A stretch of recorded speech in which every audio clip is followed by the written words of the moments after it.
आज इस देश के हर नागरिक को अपने प्रधानमंत्री से सवाल पूछना चाहिए कि कतर ने हमारे 8 सैनिकों को, 8 नेवल ऑफिसर्स को मौत की सजा सुना दी है, मगर देश के प्रधानमंत्री नरेंद्र मोदी खामोश क्यों हैं? वो प्रधानमंत्री जो अपनी मन की बात सुनाने की कोई कसर नहीं छोड़ते, कोई मौका नहीं छोड़ते। सरकारी समारोहों में भी जहां सिर्फ एक प्रधानमंत्री की हैसियत से उन्हें बोलना चाहिए, वहां पर भी वो कांग्रेस की बखिया उधेड़ते रहते हैं। मगर आज 8-9 सैनिकों को मौत की सजा सुना दी गई है, मगर प्रधानमंत्री खामोश हैं। प्रधानमंत्री खामोश हैं, उनका पालतू गोदी मीडिया खामोश है। मेरे जैसे पत्रकार अपने मंचों पर आज की तारीख में सवाल उठा रहे हैं कि उन 8-9 सैनिकों को सुरक्षित भारत आखिर कैसे लाया जाएगा। मैं ये नहीं कह रहा हूं दोस्तों कि भारत कोशिश नहीं कर रहा है। जैसे कि आप देख सकते हैं, इंडियन एक्सप्रेस के इस पहले पन्ने पर बाकायदा खबर है, Delhi explores legal and diplomatic options before Qatar death sentence. Bharat कोशिश कर रहा है, लगातार कोशिश कर रहा है, मगर वो एस जयशंकर, वो विदेश मंत्री जिनका काम आज की तारीख में सिर्फ राहुल गांधी को ट्रोल करना रह गया है, वो एस जयशंकर जो अंग्रेजी में बड़ी बड़ी बातें करते हैं और आधी अधूरी बातें करते हैं, वो एस जयशंकर इस मुद्दे पर पूरी तरह से खामोश है। मैं समझना चाहता हूं क्यों? क्योंकि हमें क्या कहा गया था? हमें तो यह कहा गया था ना कि भारत विश्व गुरु बन गया है प्रधानमंत्री नरेंद्र मोदी के नेतृत्व में। उल्टा प्रधानमंत्री नरेंद्र मोदी को विश्व गुरु बताया गया था। तो मैं आपसे समझना चाहता हूं कि ऐसा क्यों हो रहा है कि कतर ने हमारे 8-9 सैनिकों को फांसी की सजा सुना दी। मैं नहीं भूला हूं, कतर के साथ भारत के संबंधों की बड़ी बड़ी गवाहियां दी गई थी, बड़ी बड़ी कहानियां सुनाई गई थी। आखिर ऐसा क्यों हो रहा है? आखिर भारत अपना पक्ष क्यों नहीं रख पाया? आखिर उन 8-9 सैनिकों को बेल क्यों नहीं मिली? उन्हें लगातार हिरासत में कतर ने क्यों रखा और फिर उन्हें मौत की सजा सुना दी गई? मैं जानता हूं कि पालतू मीडिया ने इस खबर का जिक्र तक नहीं किया सलीके से, अपनी सरकार से सवाल तक नहीं किया। मैं आपको याद दिलाना चाहूंगा वो 8-9 सैनिक कौन है, क्योंकि दुख की बात यह है दोस्तों, आप में से लोग इस कदर ब्रेन वॉश हो गए हैं कि आप हकीकत नहीं देखना चाहते हैं। वो 8-9 सैनिक, वो सैनिक जिनके नाम पर भाजपा सियासत करती है, उनके नाम मैं आपको दोहरा दूं। Captain Navtej Singh Gill, captain Birendra Kumar Verma, captain Saurabh Vashisht, commander Amit Nagpal, commander Purnendu Tiwari, commander Sugunakar Pakala, commander Sanjeev Gupta और सेलर रागेश।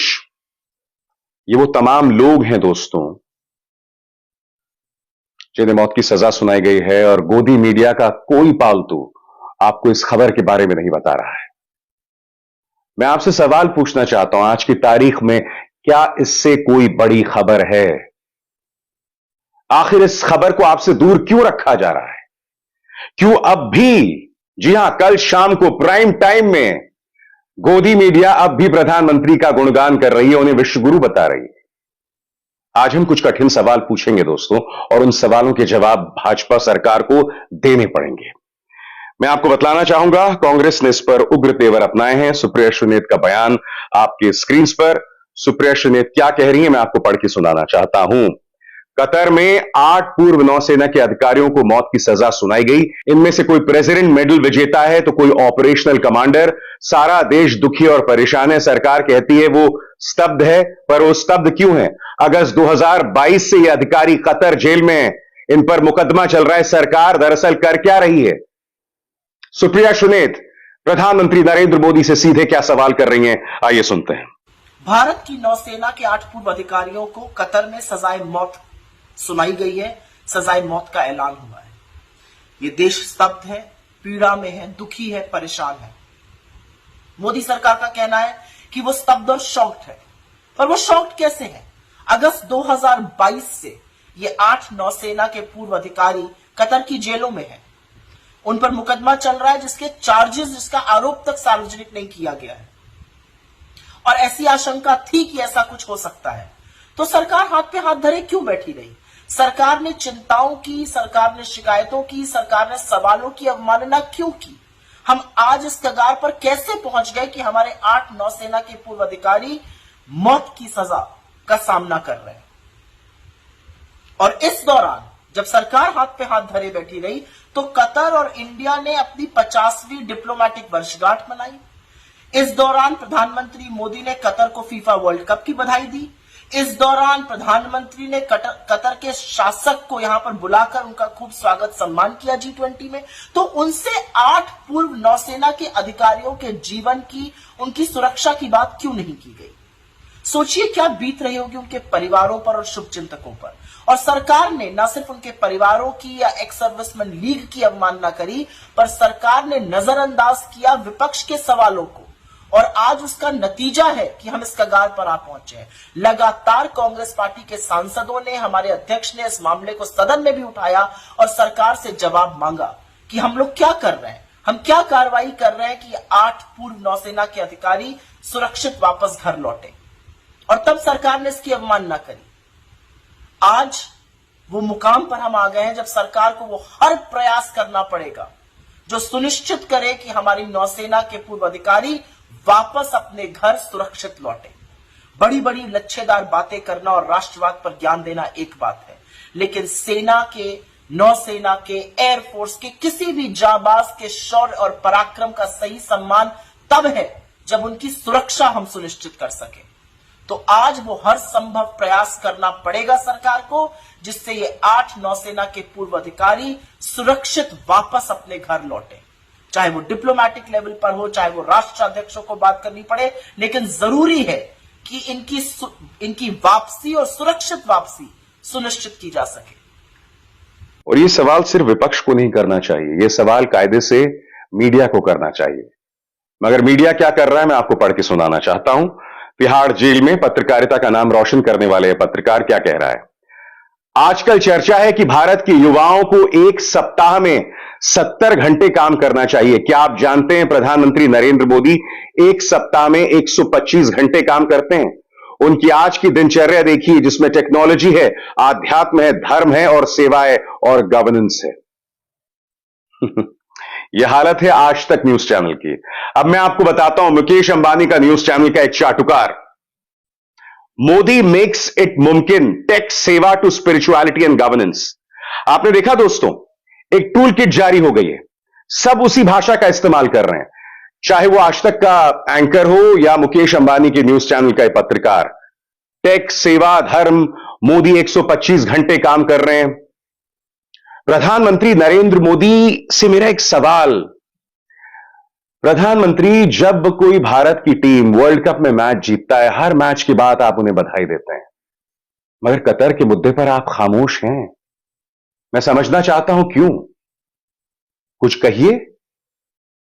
मुकेश अंबानी के न्यूज चैनल का यह चाटुकार यह आर्टिकल लिखता है, आप उस पर प्रतिक्रिया देते हैं। जी हां, प्रधानमंत्री कतर पर खामोश हैं, मगर उनकी तारीफ में एक लेख लिखा गया है, उस पर वो अपना बयान दे रहे हैं। क्या बयान आपके स्क्रीन पर। This is an interesting piece, Aman Sharma. Even I didn't realise this until I read it. Yes, it has been a very satisfying day attending diverse programs on tech, seva, spirituality and governance and connecting with my fellow Indians. इसका हिंदी में अनुवाद किया जाए तो प्रधानमंत्री कह रहे हैं, अरे अमन, मुझे तो पता ही नहीं चला कि मैं कितनी महान बातें करता हूं। मैं एक दिन में न जाने कितने घंटे काम करता हूं, एक हफ्ते में 125 घंटे काम करता हूं, मुझे तो पता ही नहीं चला। अमन, मैं आपसे एक सवाल पूछना चाहता हूं। आपको याद है दोस्तों, हर चुनावी सभा में भारतीय जनता पार्टी के नेता यह कहा करते थे, बार बार कहा करते थे कि प्रधानमंत्री ने एक कॉल किया था और यूक्रेन रूस का युद्ध रुक गया था। यह दावा अमित शाह ने किया, यह दावा जेपी नड्डा ने किया, जबकि यह दावा पूरी तरह से झूठा था। विदेश मंत्रालय ने स्पष्ट कर दिया था कि ऐसा कुछ नहीं हुआ है। अगर प्रधानमंत्री के एक फोन कॉल से युद्ध रुक सकता तो हम हमेशा के लिए युद्ध रोक देते। यह बात विदेश मंत्रालय ने कही थी, मगर बावजूद इसके जेपी नड्डा हो, देश के गृह मंत्री अमित शाह हो, आपसे झूठ बोलते रहते हैं। तो फिर मेरा सवाल जेपी नड्डा से और देश के गृह मंत्री अमित शाह से, अगर उनके एक फोन कॉल से यूक्रेन रूस युद्ध रुक सकता है, तो क्या उनके एक फोन कॉल से कतर में कैद हमारे 8 नौसैनिक रिहा नहीं हो सकते? उन 8 को फांसी की सजा सुनाई गई है। मैं समझना चाहता हूं, क्योंकि बड़े बड़े दावे किए जाते हैं ना प्रधानमंत्री नरेंद्र मोदी के चमत्कारी क्वालिटीज के बारे में। जाहिर सी बात है, यह सवाल होना चाहिए।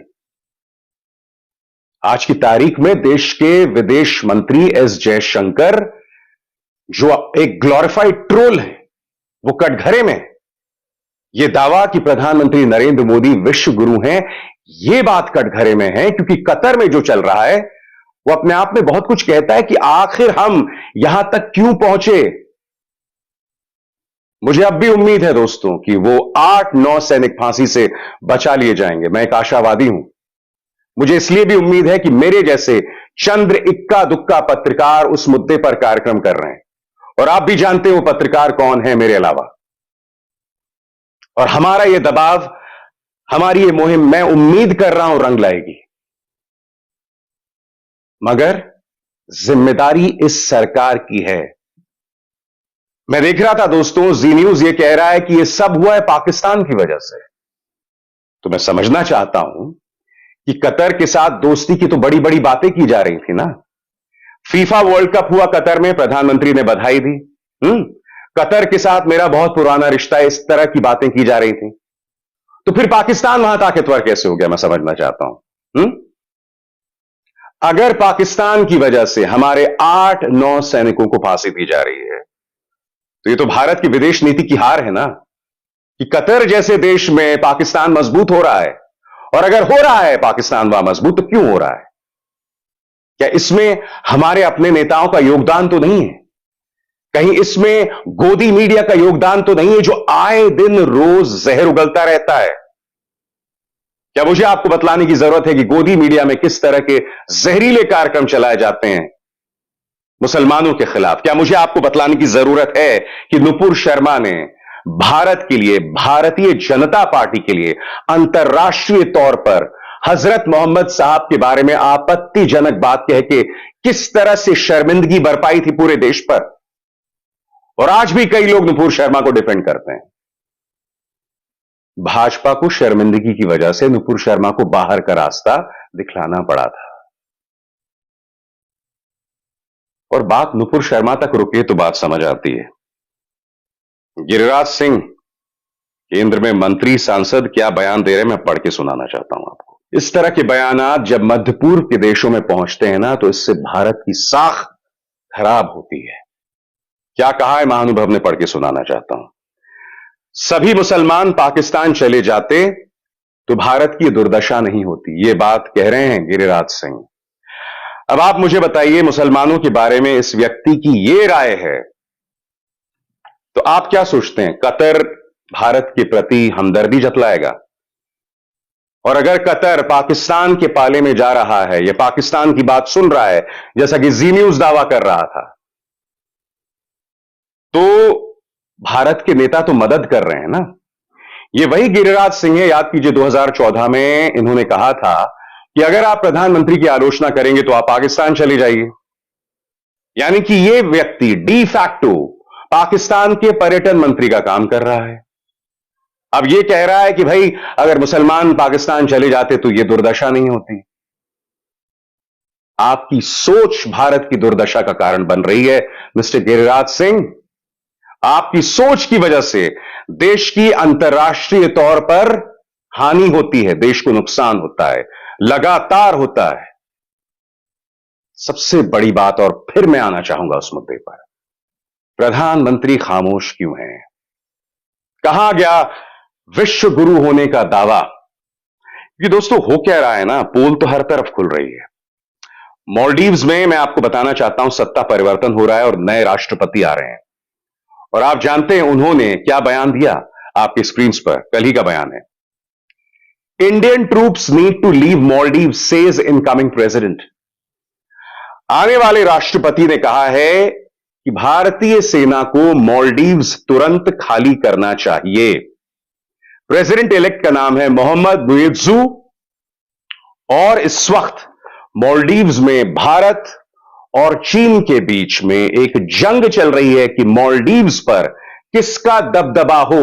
और वहां जो नए राष्ट्रपति आ रहे हैं मोहम्मद मुइज्जू उन्होंने साफ तौर पर कह दिया है कि भारत अपने सैनिकों को वहां से हटाए, अपने जंगी बेड़ों को वहां से हटाए।